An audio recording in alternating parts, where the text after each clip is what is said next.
Assalamualaikum warahmatullahi wabarakatuh.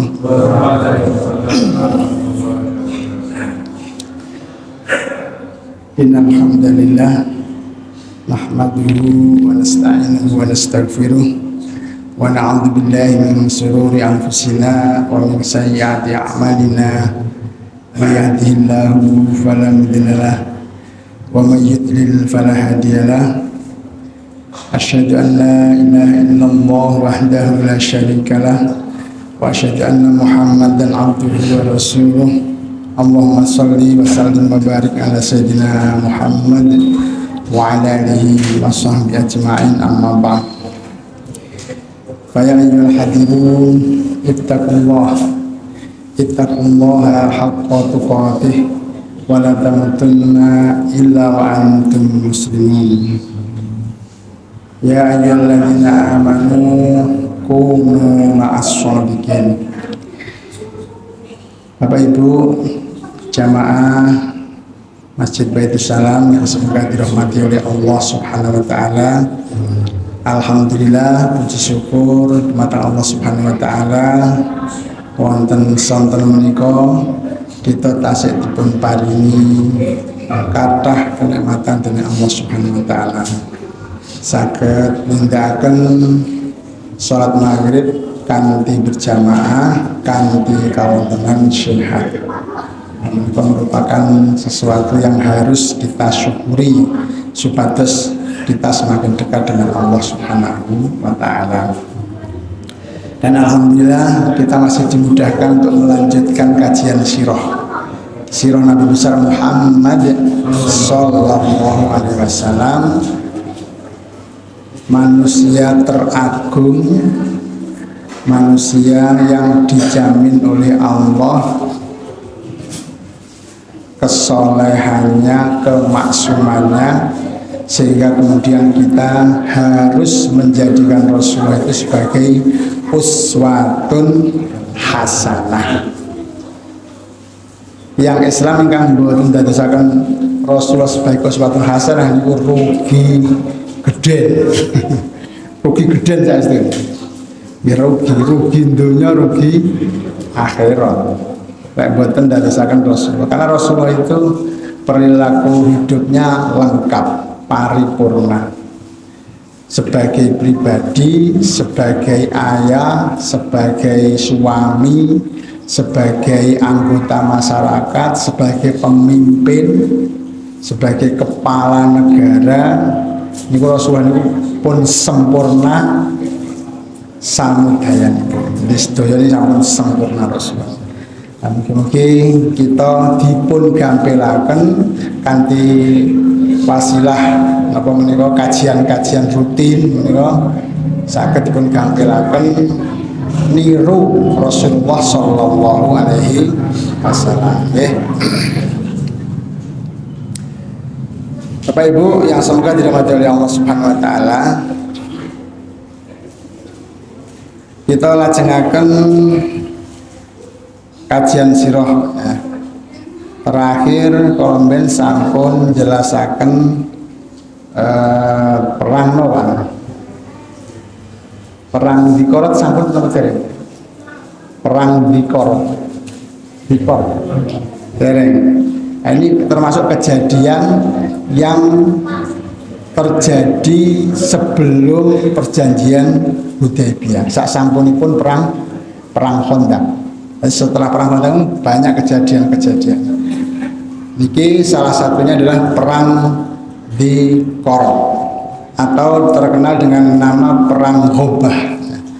Perang Ghobah karena peperangannya terjadi di hutan Ghobah.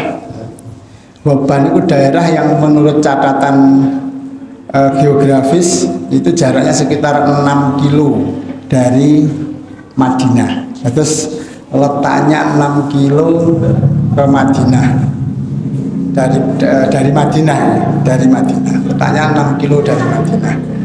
Ini kejadian pertamanya di Ghobah, tapi nanti akhirnya terjadi kejar-kejaran sampai nanti mendekati mata air di daerah Dikorot namanya.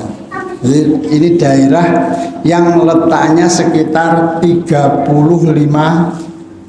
kilo dari Madinah.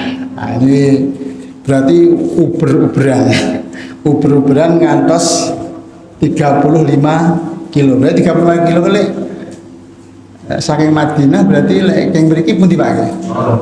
Lorok ya, enggak Lombok. Nggih. 6 kilo Bonagung ya. Berarti perangnya itu diawali dari Bonagung sampai Lorok.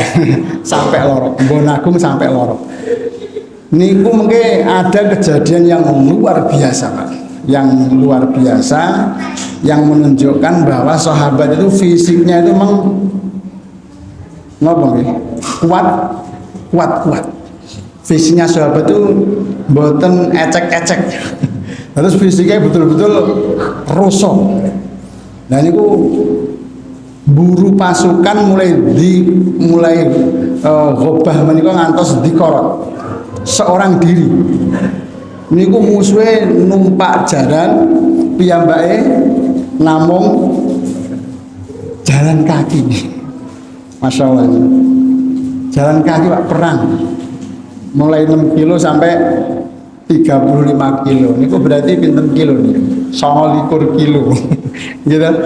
Niku nguber jaran yang dan unta ya. Dan unta. Nanti termasuk pahlawan sahabat yang menjadi pahlawan di peperangan di Korot. Ya, ini peperangan yang insya Allah akan kita bahas pada hari ini. Ya, mungkin kita wonten kesempatan lagi kita sambung dengan kejadian yang lain karena masih ada kejadian yang luar biasa yang dicatat oleh para ahli sejarah. Bapak Ibu, Rasulullah Shallallahu Alaihi Wasallam menika kagungan beberapa unta, banyak unta dari hasil apa? Peternakan, kemudian juga hasil peperangan yang kemarin, namanya ghanimah. Nah, itu ghanimah.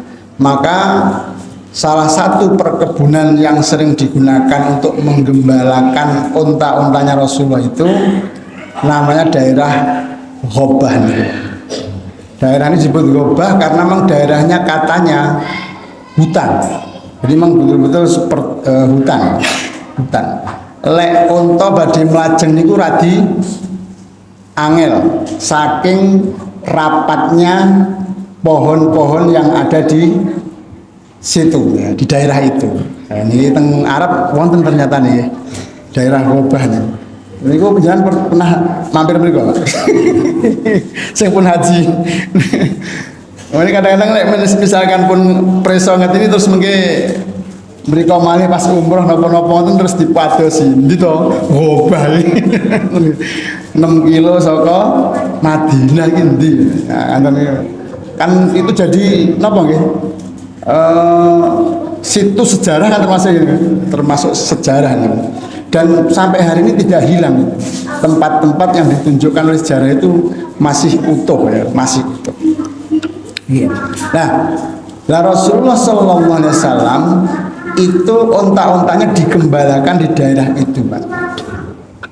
Nah, terus dengan takdir Allah tentunya, semua dengan takdir Allah. Ada seorang pemimpin dari Bani Ghatafan yang bernama Uyainah ibnu Hisam. Jadi Uyainah ibnu Hisam. Betul saya diapalnya. Betul saya diapalnya. Saya ngapalnya kula mawon. Uyainah ibnu Hisam itu pemimpin Bani Ghatafan. Digelari ini pemimpin yang buruk, boten pinter tapi ditoati. Jadi lek teng daerah Ghatafan niku daerahnya Uyainah ibnu Hisam itu beliau adalah pemimpin yang memimpin sekitar ribuan ya. Karena begini, pasukannya saja pernah mengerahkan pasukan sukunya itu mengeluarkan pasukan 7.000 orang. Jumlah pasukan ketika menyerang di perang Ahzab, Khandaq nih, perang Khandaq nih. Itu sukunya itu menyumbang pasukan 7.000 sendiri. 7.000 dari 11.000 yang berangkat. Itu luar biasa. Jadi ini dari 7.000 itu akhirnya nanti yang betul-betul berangkat itu yang disiapkan 7.000, Pak. Tapi yang betul-betul berangkat ke perang Ahzab itu hanya sekitar 4.000 atau 3.000 atau 4.000. Karena yang lain kemudian mengundurkan diri, mengundurkan diri. Jadi yang berangkat hanya itu. Tapi dia mampu menyiapkan pasukan sejumlah itu. Berarti kan kata. Sementara kaum muslimin jumlahnya waktu itu kasih pinter, Pak. Waktu itu jumlah kaum muslimin masih sekitar 3.000-an. Pasukan para sahabat Rasulullah dan para sahabat itu jumlahnya tidak banyak, baru sekitar 3.000-an. 3.000-an. Jadi memang ini suku ini sudah besar. Suku ini sudah dipimpin oleh Uyainah Ibnu Hisn, pemimpin yang sangat ditaati oleh kaumnya, tapi pemimpin ini mboten pinter. Bodoh. Karena ngomong bodoh ya mboten segitu. Pemimpin mboten pinter. Lah suatu hari Uyainah Ibnu Hisn itu terus kemudian menggerakkan beberapa orang untuk diajak ke Mekah, kemana? Ke Madinah. Yuk kita pergi ke Madinah. Mengapa? Apa yang mau kita lakukan? Kita ngerampok. Ini terang-terangan, Pak. Kita ngerampok. Di Madinah itu tujuannya untuk merampok. Yang dirampok itu nanti di daerah Ghobah tadi. Daerah Ghobah itu daerah kebetulan yang dirampok di situ itu onta-ontanya Rasulullah. Jadi 20 ekor ontanya Rasulullah itu nanti akhirnya dirampok semua oleh Uyainah Ibnu Hisn ini. Tapi Uyainah mboten bidal, Pak. Sing dibidal nih anaknya. Jadi anaknya Uyainah Ibnu Hisn namanya Abdurrahman bin Uyainah. Jenenge Abdurrahman bin Uyainah. Jenenge Abdurrahman apik lho. Jenenge saya gitu Abdurrahman, hambanya yang maha Rahman. Jadi kan namanya bagus. Tapi niku wow, ternyata kelakuannya dia merampok unta-untanya Rasulullah sallallahu alaihi wasallam. Nah, untanya Rasulullah itu di daerah itu digembalakan oleh putranya sahabat Abu Dzar Al-Ghifari. Jadi dari suku Ghifar. Ini sahabat Abu Dzar putra, kemudian putranya ini menggembala di situ. Ditugaskan menggembala ternak-ternaknya Rasulullah bersama istrinya, bersama istri dan budak. Maka kemudian pada waktu menjelang subuh, Uyainah Abdurrahman bin Uyainah itu bersama sekitar 40-an pasukan, Pak. Itu yang berangkat 40 pasukan. Itu sak peleton niku nggih. Lek 40 berarti kan sak peleton niku. Lek tentaraan niku istilahnya sak peleton. Sak peletonnya sekitar 30-40 orang. Nah, itu berangkat menjelang subuh, itu mereka menyerang peternakan Rasulullah sallallahu alaihi wasallam, kemudian merampok 20 untanya Rasulullah yang pada saat itu sebagian besar unta-untanya sedang bunting. Bunting, Pak. Bunting niku bunting. Bunting nggih bunting. Niku unta sing ditunggu-tunggu, Pak. Lek wis unta nggih, unta bunting niku sok meneng tiyang. Lah niku banyak yang bunting kemudian dirampok. 20 niku dirampok oleh Abdurrahman bin Hisn. Jadi ini Abdurrahman bin Uyainah. Abdurrahman bin Uyainah dirampok, terus kemudian salah satu penjaganya itu dibunuh. Jadi bukan hanya merampok, tapi dia juga melakukan pembunuhan karena mungkin mencoba untuk melindungi, karena ini miliknya Rasulullah, mencoba dilindungi tapi ternyata ya kalah Mereka bersenjata lengkap. Jadi pasukan ini bersenjata lengkap, Pak. Karena nanti mereka diriwayatkan menggunakan mantel-mantel yang indah, mantel-mantel yang tebal untuk melindungi mereka dari dingin dan tombak-tombak yang mungkin tajam gitu ya. Jadi mantel mereka tebal, mantel-mantel, dan mereka mempunyai tombak-tombak yang luar biasa. Disiapkan betul. Mereka memang merampok, tapi mereka siap untuk berperang. Jadi mereka merampok tapi siap untuk berperang. Nah ini. Kemudian setelah dirampok itu kebetulan salah satu budaknya Rasulullah SAW itu bisa kucul, jadi lari kemudian di tengah jalan bertemu dengan seorang sahabat yang bernama Salamah ibnu Aqwa. Jadi ini sahabat Salamah bin Aqwa. Ini ketemu Pak kali sahabat ini. Kemudian dia memberitahukan celaka. Kenapa? Unta-unta Rasulullah dirampok. Siapa yang merampok? Suku Ghatafan. Lah Uyainah pada waktu itu sudah memakai menyiapkan, sudah membawa busur yang banyak dan anak panahnya. Niku Uyainah. Maka kemudian Uyainah ini memburu Pak dengan cara berlari. Jadi sahabat Uyainah Salamah ibnu Aqwa ini berlari nututi 40 orang yang merampok, yang mereka semuanya naik kuda dan membawa unta. Tapi karena membawa unta jalannya jadi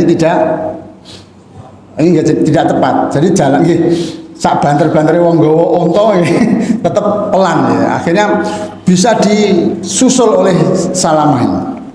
Kemudian dia memanah. Sebelum memanah dia naik bukit di Bukit Ghobah itu, di tempat yang tinggi. Kemudian dia berteriak dengan teriakan yang didengar oleh semua orang. Ya Sobahah, ya Sobahah, ya Sobahah. Ini teriakannya Pak.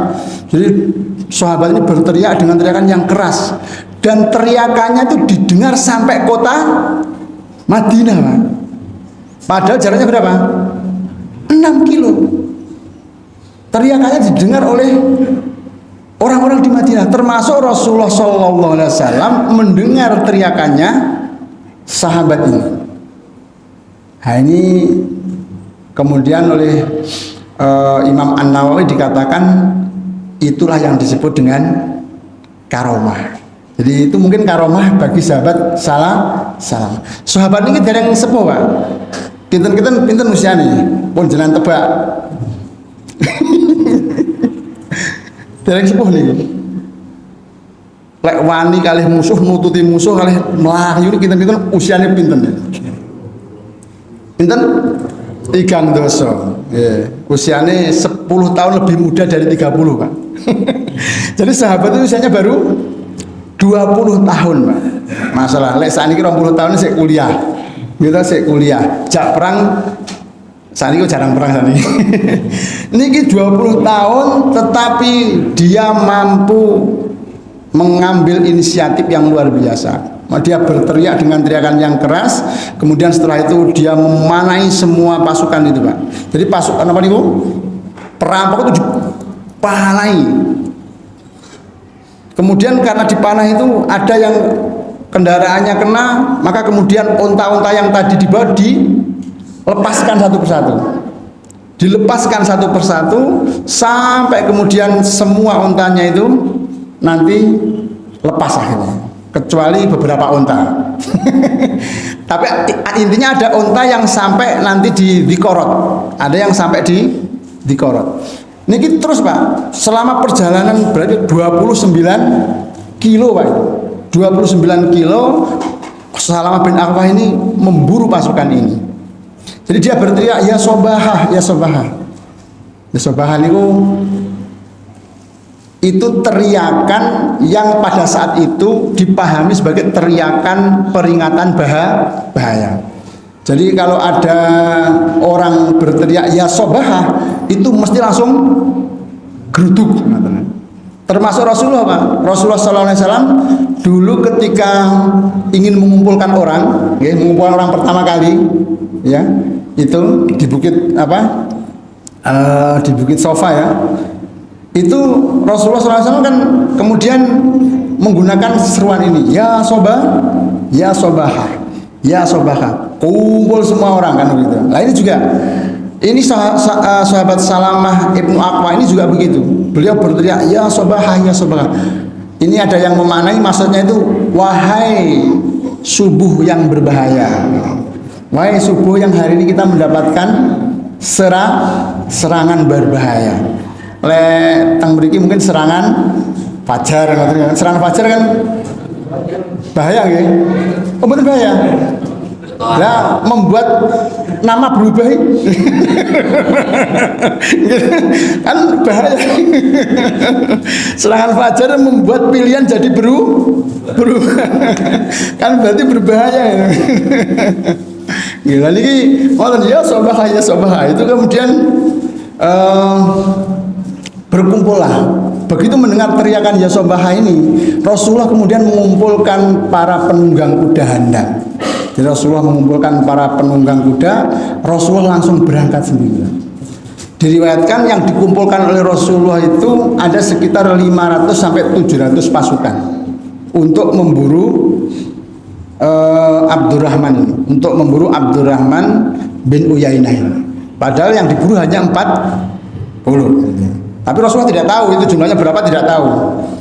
Wah ini bahaya karena ini teriakannya ya sobahah. Rasulullah kemudian menyiapkan pasukan, kemudian pasukan ini ada yang berangkat terlebih dahulu, Pak. Jadi beberapa pasukan berkuda itu berangkat terlebih dahulu.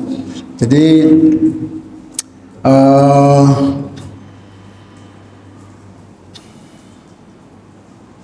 sebentar, saya harus baca dulu ini. Pemimpinnya sahabat yang diminta untuk memimpin, ya, yang memimpin ini adalah sahabat Abu Qatadah. Jadi yang memimpin pasukan berkuda itu sahabat Abu Qatadah. Ini berangkat terlebih dahulu, Pak.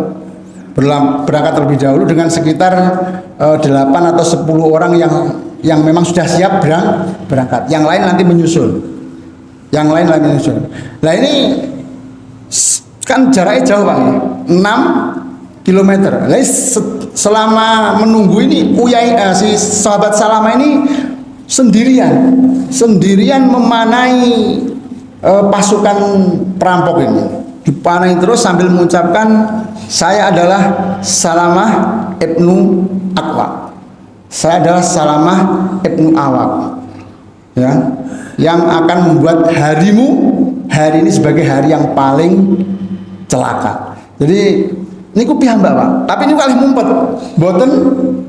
boten terang-terangan. Jadi dia sambil setiap melemparkan napa niku panah itu dia meneriakkan bahwa saya ini adalah Salamah anaknya Aqwa. Saya Salamah. Kan kendel berarti ini, kendel. Biasanya kan mumpet-mumpet. Mumpet-mumpet di Jawa kuna. Ini malah jelas-jelas menyebutkan saya adalah Salamah bin Aqwa yang akan membuat harimu ini menjadi hari yang paling celaka. Ini kata-katanya Salamah Ibnu Aqwa. Maka kemudian pasukan ini akhirnya, Pak, karena diburu dan mereka tidak tahu jumlah yang buru itu berapa, karena seolah-olah itu karena canggihnya main apa nih panah, seolah-olah dirasakan ini sebagai pasukan yang banyak, jumlahnya banyak, sehingga pasukan ini merasa keberatan kemudian untuk berlari itu. Wah, wis awake dhewe iki kaboten mlakune, copot mantole. Nah, mantol-mantol yang tadi dipakai oleh mereka karena terasa berat itu kemudian dibuang, Pak, dibuang. Ternyata saya ketututan, Pak, nih. Dipanai terus kalian Salamah bin Awak. Jadi setiap mereka membuang membuang mantol itu, mantol-mantol yang mereka pakai, itu kemudian oleh Salamah bin Awak mantolnya diluroni, Pak. Diluroni terus dikumpulkan, diberi tanda. Iki gonaku. Masalah ini gonimahku. Diberi tanda oleh Salamah bin Aqwa. Sampai kemudian akhirnya mereka tidak hanya membuang mantel, bahkan mereka kemudian melemparkan lembing-lembing mereka. Karena lembing-lembing nggih ngabot-ngaboti terus niku lewat alas, mungkin nggih nyerimpeti. Akhirnya dibuang. Ayo buang aja ini, mengganggu kita. Mereka akhirnya berjalan terus, dan Salamah bin Akwa tetap melempari mereka dengan anak panah. Masalah ini seorang diri, Pak. Seorang diri. Bayang ini ayo melayu piye. Padahal sing musuhnya numpak jaran. Numpak jaran kalian kalau nuntun ontok. Tapi ini sahabat ini jalan kaki dan terus mengikuti, dan musuhnya itu tidak tahu. Musuhnya tidak tahu. Maka kemudian sampailah kemudian ini di satu tempat ya, di satu tempat yang agak tinggi ya, Terus kemudian ketika sampai di tempat itu, Uyainah ibnu Hisn datang. Uyainah ibnu Hisn itu datang. Ketika mengetahui pasukannya kocar-kacir, dia heran. Loh, ada apa? Kami diikuti oleh seseorang atau mungkin satu pasukan. Di mana? Kelihatannya dari atas bukit. Jadi ini berarti posisinya Salamah ibnu Akwa di atas, sehingga mungkin mudah untuk memantau sambil memanai pasukan musuh tadi. Maka kemudian Uyainah bin Hisn ini berarti menunjukkan kecerdasannya, Pak. Kalau dia seorang diri, tidak mungkin dia akan berani mengejar kita. Kita ini berempat puluh, masa dia berani mengejar kita? Pasti dia yakin bahwa ada orang di belakangnya yang akan menyusulnya, sehingga dia berani itu. Dah, sekarang sikat saja itu, habisi itu satu orang itu yang napa niku sing mana ini. Jadi sambil di atas bukit itu Salamah masih melempari dengan batu-batu. Maka kemudian 3 orang naik menuju tempat Salamah bin Akwa itu bersembunyi. Terus kemudian oleh Salamah ditanya, "Ata'rifunani? Apakah engkau mengenal aku?" gitu ya. "Apa engkau mengenal aku?" Ini kali kok bengok, tapi itu dalam sembunyian. Jadi orang ini tidak melihat. "Apakah kamu mengenal aku?" "Tidak, aku tidak mengenalmu. Aku adalah Salamah ibnu Akwa. Aku adalah orang yang tidak mungkin bisa kalian pegang, tidak mungkin bisa kalian tangkap. Tetapi kalau aku ingin menangkapmu, maka sangat mudah bagiku untuk melakukannya."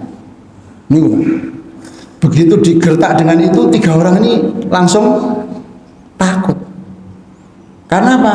Oh, ini ubar manai wong 40 kelakon iki. Ki awake dikurung telu. Ternyata nyut, Pak, nyalinya nyut. 3 orang ini kemudian ciut nyalinya. Akhirnya piye benar juga. Akhirnya orang ini balik tidak jadi menangkap Salamah. Tidak jadi menangkap Salamah bin Akwa ini. Maka kemudian mereka melanjutkan perjalanannya. Nah, ini kemudian setelah itu datanglah pasukan berkuda yang tadi pertama kali berangkat. Jadi begitu muncul, Salamah senang nih, alhamdulillah bantuan datang. Langsung terkejar, dan kemudian terjadilah yang pertama duel, Pak. Duel antara Abdurrahman bin Uyainah, ya, Abdurrahman bin Uyainah dengan salah seorang sahabat yang namanya Ayyas. Jadi sahabat ini kemudian perang di atas kudanya, sampai kemudian sahabat ini bisa melukai kudanya si Abdurrahman. Jadi kudanya Abdurrahman itu terluka, tetapi dia bisa melemparkan tombaknya mengenai sahabat ini, sehingga sahabat ini gugur akhirnya. Sahabat ini gugur sebagai syahid. Ini sebenarnya sudah diingatkan oleh si Salamah, Pak, oleh Salamah bin Akwa itu. "Mau kemana kau? Aku mau menyerang itu." "Jangan, tunggu dulu. Tunggu sampai semua pasukan datang. Jangan. Nanti ini akan membahayakan dirimu." Kan begitu. Kemudian sahabat ini mengatakan, "Apakah engkau tidak beriman kepada Allah?" dan tidak beriman kepada hari akhir. Iya, memangnya kenapa? Saya itu pengen mati syahid. Jadi repot Pak Dewi ya. Aku pengen mati syahid. Waduh, lek wong pengen mati syahid itu angel nih, gitu. Di pengingat tetap wani gitu. Wong pengen kok pengen mati. Nah, ini kan angel nih musuh nih. Nah, akhirnya ya sudah, karena dia pengen syahid, nggak berani ditolak, ya sudah. Kemudian dibiarkan dia berperang dan akhirnya betul-betul sahabat ini menemui kesyahidan di situ. Maka kemudian Abdurrahman kemudian mengambil kudanya sahabat ini, kemudian digunakan untuk melarikan diri. Tapi kemudian terkejar oleh Sa'ad bin Abi Waqqas tadi. Jadi sahabat sinten kau pemimpinnya? Nggih, Sa'ad bin Abi Waqqas nggih. Senes Pak. Abu Qatadah. Salah toh? Abu Qatadah. Sahabat Abu Qatadah. Jadi sahabat ini kemudian berhasil menyusul Abdurrahman bin Uyainah. Abdurrahman bin Uyainah. Maka kemudian terjadi perang dengan sahabat ini dan gantian Abdurrahman yang bisa melukai kudanya sahabat Abu Qatadah ini. Sahabat Abu Qatadah ini bisa dilukai, tetapi kemudian Abu Qatadah ini bisa membunuh Abdurrahman ibnu Uyainah. Maka dibunuh, kemudian setelah terbunuh jasadnya itu ditutupi oleh jaket yang dipakai oleh sahabat Abu Qatadah, ditutupi plek. Ini sebagai tanda iki sing mateni aku. Niku Pak. Nah nanti ketika Rasulullah SAW berhasil menyusul pasukan, ini pasukan ini kaget. Abu Qatadah meninggal. Gitu. Karena sahabat melihat jaketnya Abu Qatadah itu. Terus Rasulullah mengatakan itu bukan Abu Qatadah, itu yang mati adalah Abdurrahman ibnu Uyainah. Rasulullah berarti ini preso Pak ya. Rasulullah preso bahwa yang mati itu bukan Abu Qatadah, tetapi yang mati adalah musuhnya. Abu Qatadah terus nututi pasukan itu Pak, terus ditutupi. Nah sampai kemudian betul-betul semua pasukan itu bisa menyusul musuhnya sampai di daerah Korot, sampai daerah di Korot itu, sampai daerah di Korot. Maka kemudian setelah sampai di situ, mereka ini Pak, si sinten niku, pertama para perampok ini sudah merasa aman, karena sudah tidak ada yang mengejar. Maka mereka membuat masak-masak untuk menguatkan badan. Tapi ternyata muncullah sahabat Salamah bin Aqwa lagi. Pripun yang melayu nih. Jadi sahabat ini muncul lagi Pak. Muncul lagi kemudian manai orang itu sampai kewalahan dan akhirnya mereka tidak jadi masak mereka melarikan diri. Baru kemudian setelah mereka melarikan diri, Rasulullah dan pasukannya datang di tempat di Korot itu. Berarti Rasulullah bukan kepanggil kali perampok. Tapi perampoknya pun melaju. Salamah bin Aqwa.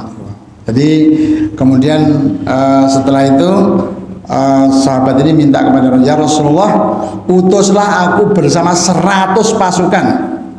Udah tak bumi hanguskan itu.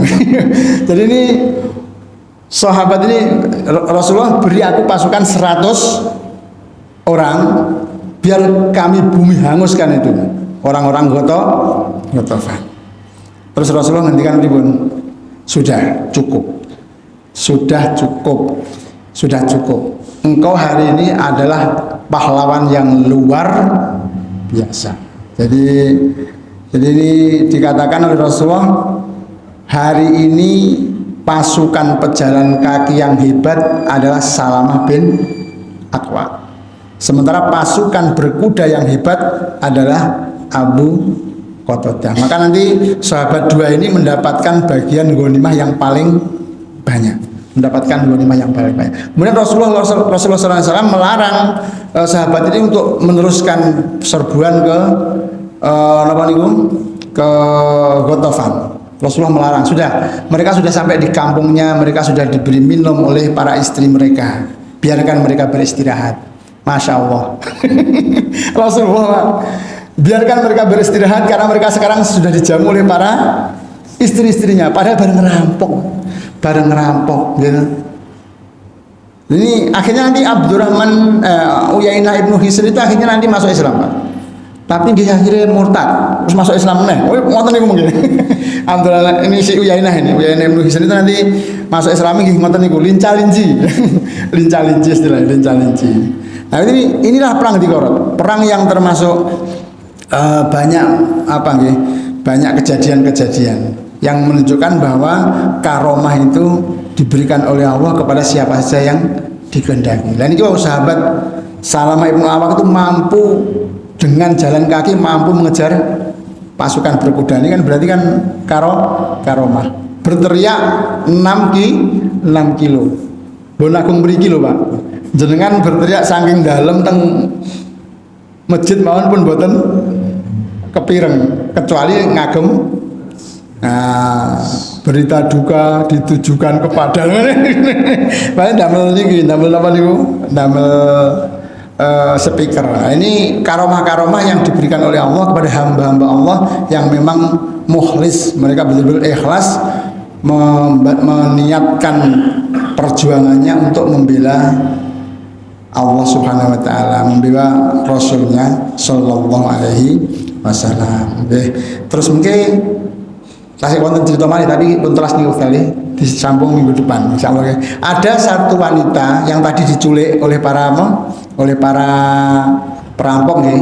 Itu wanita ini istri dari putranya Abdurrahman ibnu Auf. Jadi ini nanti diculik tapi akhirnya nanti bisa bebas. Bebasnya seperti apa? Insya Allah kita sambung pada pertemuan berikutnya. Insya Allah ya. Ya, makatan Bapak Ibu, ini perang di Qorot. Nanti setelah perang di Qorot ini ada beberapa kejadian lagi. Kan kemudian setelah itu nanti Rasulullah melaksanakan umroh dan kemudian melakukan perjanjian Hudaibiyah. Ya, makatan ingkang saged kita tambahkan yang dalu menika. Menawi wonten salah ucap nama dan lain sebagainya nyuwun pangapunten. Niku mugi-mugi bisa kita perbaiki pada pertemuan yang akan datang. Niku wau badhe matur Abu Qatadah kleru Sa'ad bin Abi Waqqas. Ini kan sakit jenenge akeh niku. Sakit jenenge akeh. Nggih pangapunten menawi wonten kalebatan saking kula nyuwun pangapunten. Kita akhiri kanthi wasan alhamdulillah. Alhamdulillahirabbil alamin.